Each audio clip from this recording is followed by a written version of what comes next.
Oh, is this the lecture hall with Seymour Hersh? I'm looking for the one with Seymour Hersh because it's a policy and press hall event. So shouldn't we be talking about the Nord Stream since that's the biggest story of the century? And you guys, you know, I mean, you have the executive editor of the New York Times there who came out with a phony story to try and block Seymour Hersh. It's just kind of funny how that happened, you know? I mean, did you even acknowledge Seymour Hersh?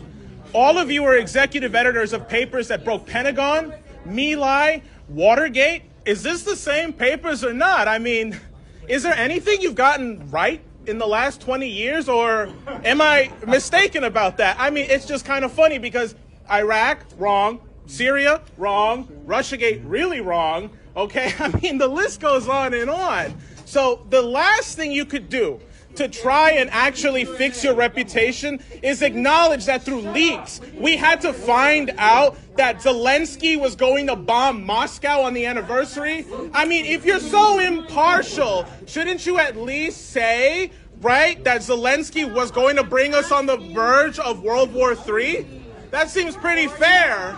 While Julian Assange rots in prison, all of you got, you know, fat checks because he's in jail for doing your job. And you know what? Tucker Carlson ain't no Seymour Hersh, but he did something you guys are scared to do. Speak the truth and actually be critical of the war, which is why he was actually fired from Fox, because you are all cowards. Every single one of you. None of you have actually had any relevancy. And you know what? The mainstream press is now dying. Nobody's ever going to listen to you again. You have no credibility with the public. The only people who care about what you have to say are elite assholes who have nothing productive to say anymore. And it's dying off.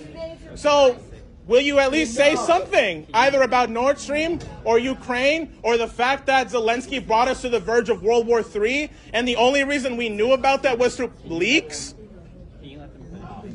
Go ahead. It's a free speech event, right? You guys are the press. Let's say something here. Mr. Khan, come on. You know, you're the executive editor of the New York Times, you know. I'm just trying to get into some good trouble here, man. Woo. Listen, Karen, get out of my face for a second. I got to talk to these gentlemen. Okay. Well, I just want to hear what they have to say. Go ahead. I'm done. Wait your turn.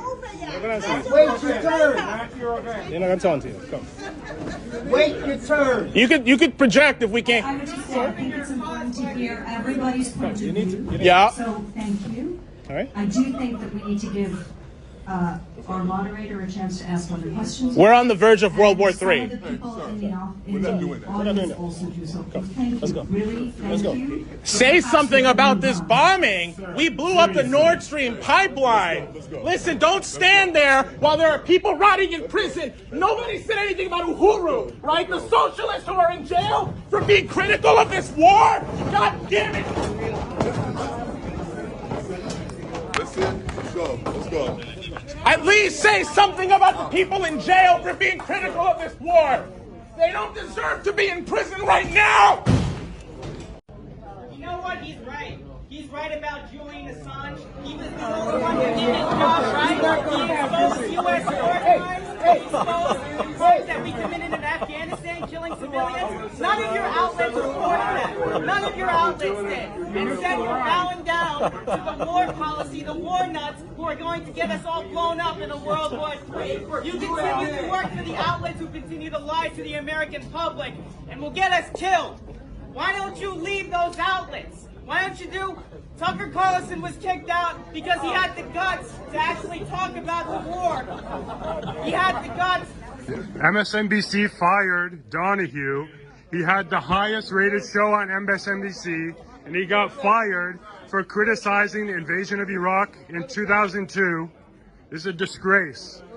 You lied about Iraq, Libya, Syria, Ukraine, supporting the bailouts, money printing. Now we're on the brink of World War III.